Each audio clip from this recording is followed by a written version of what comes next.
50 автобусов – это подарок для всех нижнекамцев к Новому году. И сегодня же часть из них отправились курсировать по городским маршрутам. Я бы хотел поблагодарить сегодня всех жителей, которые дождались этого дня, верили в этот день, верили в то, Нижнекамск вернется пассажирский большой транспорт. Автобусы уже прошли техобслуживание и поставлены на учет. Это большой долгожданный подарок, которого мы ждали долго.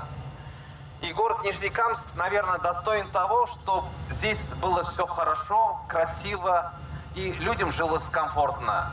И общественный транспорт – это основа, наверное, любого современного цивилизованного города. Автобусы отличаются комфортабельностью, оборудованы съездами для инвалидов. В задней части салона есть площадка для колясок. Первыми пассажирами новых автобусов стали журналисты. Наконец все будет как в настоящем городе.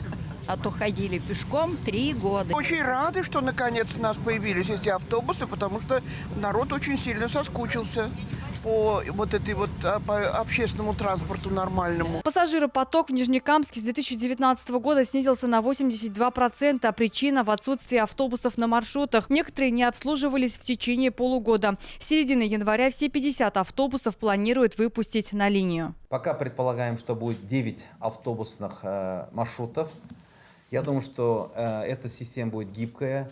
Задача – это восстановить пассажиропоток. В настоящий момент в Нижнекамске 5 автобусных маршрутов. Курсирует 11 автобусов, интервал ожидания более 40 минут. Сейчас будут изучать потребность в разных частях города. Перевозчикам предстоит решить и кадровый вопрос.